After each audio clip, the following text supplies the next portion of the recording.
സംസ്ഥാനത്ത് പകർച്ചവ്യാധികൾ അതീവ ഗുരുതരമായി പടർന്നു പിടിക്കുന്നതിനിടയിൽ ആരോഗ്യവകുപ്പിനെ പൂർണ്ണമായും നിശ്ചലമാക്കുന്ന ഒരു കടുത്ത ഭരണപ്രതിസന്ധിയുടെ വാർത്തകളാണ് ഇപ്പോൾ പുറത്തുവരുന്നത്.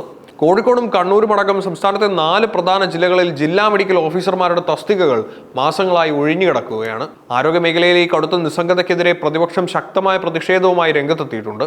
ഷിഗല്ലയും നിപ്പയും അടക്കമുള്ള മാരക പകർച്ചവ്യാധികൾ രൂക്ഷമാകുന്ന സാഹചര്യത്തിലും DMOമാരെ നിയമിക്കാത്തത് ജനങ്ങളുടെ ജീവൻ വെച്ച് പന്താടുന്നതിന് തുല്യമാണെന്നാണ് ഉയരുന്ന ആക്ഷേപം. സംസ്ഥാനത്ത് പകർച്ചവ്യാധികൾ ജനങ്ങളെ ഭീതിയിലാഴ്ത്തുമ്പോഴും ആരോഗ്യവകുപ്പിലെ ഏറ്റവും പ്രധാനപ്പെട്ട കസേരകൾ മാസങ്ങളായി ഒഴിഞ്ഞുകിടക്കുന്നതിന് പിന്നിൽ കൃത്യമായ രാഷ്ട്രീയ ചരടുവലികൾ ഉണ്ടെന്നാണ് പ്രതിപക്ഷം പറയുന്നത്. കോൺഗ്രസ് DCC നേതൃത്വവും ആരോഗ്യമന്ത്രിയും തമ്മിൽ DMO നിയമന കാര്യത്തിൽ നിലനിൽക്കുന്ന കടുത്ത വിയോജിപ്പുകളും 2 തട്ടിലുള്ള നിലപാടുകളുമാണ് ആരോഗ്യവകുപ്പിനെ ഇത്രയും വലിയൊരു ഭരണ പ്രതിസന്ധിയിലേക്ക് തള്ളിവിട്ടത്. പകർച്ചവ്യാധി പ്രതിരോധത്തിന്റെ പ്രധാന കേന്ദ്രമാകേണ്ട കോഴിക്കോട് ജില്ലയിലാണ് ഏറ്റവും രൂക്ഷമായ രാഷ്ട്രീയ പോര് നടക്കുന്നത്. കോഴിക്കോട് DMO കസേര സ്വന്തമാക്കാൻ ഭരണപക്ഷത്തെ വിവിധ ഗ്രൂപ്പുകളുടെ പിന്തുണയോടെ കൃത്യം 11 പേരാണ് ഇപ്പോൾ സജീവമായി രംഗത്തുള്ളത്.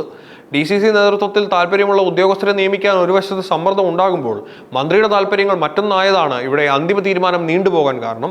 ഈ കടുത്ത വടംവലി കാരണം നിലവിൽ അഡീഷണൽ DOമാർക്കാണ് താൽക്കാലിക ചുമതല നൽകിയിരിക്കുന്നത്. പൂർണ്ണ ചുമതലയുള്ള ഒരു ഓഫീസ് ഇല്ലാത്തത് ഫീൽഡ് തലത്തിലുള്ള പ്രവർത്തനങ്ങളെ ഗുരുതരമായി ബാധിക്കുന്നുണ്ട്. തർക്കങ്ങൾ കോഴിക്കോട് ജില്ലയിൽ മാത്രം ഒതുങ്ങി നിൽക്കുന്നതല്ല, മലബാർ മേഖലയിലെ മറ്റു പ്രധാന ജില്ലകളിലെയും സമാനമായ രാഷ്ട്രീയ അനിശ്ചിതത്വം തുടരുകയാണ്. കോഴിക്കോടിന് പുറമെ കണ്ണൂർ, കാസർഗോഡ്, മലപ്പുറം എന്നീ ജില്ലകളിലും സമാനമായ രാഷ്ട്രീയ തർക്കങ്ങൾ കാരണം സ്ഥിരം DOമാരുടെ നിയമനം പൂർണ്ണമായും അനിശ്ചിതത്വത്തിലാണ്. ഷിഗല്ല പോലെയുള്ള മാരക പകർച്ചവ്യാധികൾ അതീവ ഗുരുതരമായി പടരുന്ന ഈ വടക്കൻ ജില്ലകളിൽ ഏകോപന ചുമതലയുള്ള പ്രധാന ഉദ്യോഗസ്ഥർ ഇല്ലാത്തത് ആരോഗ്യ മേഖലയിൽ വലിയ ആശങ്കയാണ് സൃഷ്ടിക്കുന്നത്. ചുരുക്കത്തിൽ അടിയന്തരമായി തീരുമാനമെടുക്കേണ്ട ഫയലുകൾ രാഷ്ട്രീയ താല്പര്യങ്ങളുടെയും ഗ്രൂപ്പ് സമവായങ്ങളുടെയും പേരിൽ സെക്രട്ടേറിയറ്റിൽ ചുവപ്പ് നാടയിൽ കുരുങ്ങിക്കിടക്കുകയാണ്. പനിയും പകർച്ചവ്യാധിയും പടരുമ്പോൾ ജനങ്ങളുടെ ജീവന് കാവലാവേണ്ട ഉദ്യോഗസ്ഥരെ നിയമിക്കാൻ രാഷ്ട്രീയ യോഗങ്ങൾ കൂടേണ്ടി വരുന്ന സർക്കാരിന്റെ നിസ്സംഗതയ്ക്കെതിരെ പ്രതിപക്ഷം കടുത്ത ആക്രമണമാണ് അഴിച്ചുവിട്ടിരിക്കുന്നത്. ആരോഗ്യവകുപ്പിൽ ഇപ്പോൾ നടക്കുന്നത് വീതം വെപ്പിന്റെ കൊയ്ത്തുത്സവമാണെന്ന് LDF പരിഹസിച്ചു. നിയമസഭയിൽ നൽകിയ ഉറപ്പുകൾ പാലിക്കാൻ സർക്കാർ തയ്യാറാകണമെന്ന് പ്രതിപക്ഷ നേതാക്കൾ ആവശ്യപ്പെടുന്നു. ഇതിനു പുറമെ പകർച്ചപ്പനിയുടെ കാലത്ത് ജനങ്ങളെ ഏകോപിപ്പിക്കാൻ ജില്ലാ മെഡിക്കൽ ഓഫീസർമാർ ഇല്ലാത്തത് ഗുരുതരമായ വീഴ്ചയാണെന്ന് ചൂണ്ടിക്കാട്ടി CPIM കേന്ദ്ര കമ്മിറ്റി അംഗം KK ശൈലജയും അടിയന്തര നിയമനം ആവശ്യപ്പെട്ട് രംഗത്തെത്തിയിട്ടുണ്ട്. 4 പ്രധാന ജില്ലകളിൽ മാസങ്ങളായി DO തസ്തികകൾ ഒഴിഞ്ഞുകിടക്കുന്നതിൽ പ്രതിപക്ഷവും ജനങ്ങളും കടുത്ത അമർഷമാണ് ഉയർത്തുന്നത്. എന്നാൽ ഈ സമയവും പതിവ് പോലെ സാങ്കേതിക ന്യായങ്ങൾ ഉയർത്തി പ്രതിരോധം തീർക്കാനാണ് ആരോഗ്യവകുപ്പ് ശ്രമിക്കുന്നത്. ഫയലുകൾ ചുവപ്പ് നാടയിൽ കുരുങ്ങിക്കിടക്കുവാൻ കാരണമായി വകുപ്പ് ചൂണ്ടിക്കാണിക്കുന്ന സാങ്കേതിക കാരണങ്ങൾ പരിശോധിച്ചു നോക്കിയാൽ അതിൽ വലിയ തോതിലുള്ള ഭരണപരമായ വീഴ്ചകൾ ദൃശ്യമാണ്.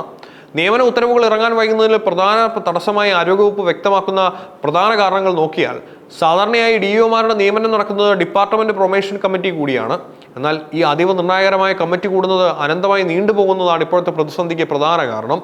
പകർച്ചവ്യാധികളുടെ കാലത്ത് മുൻകൂട്ടി ചെയ്യേണ്ട ഇത്തരം ഔദ്യോഗിക നടപടിക്രമങ്ങൾ യഥാസമയം നടക്കുന്നതിൽ വകുപ്പിന് വലിയ വീഴ്ച സംഭവിച്ചതായാണ് വിലയിരുത്തപ്പെടുന്നത്.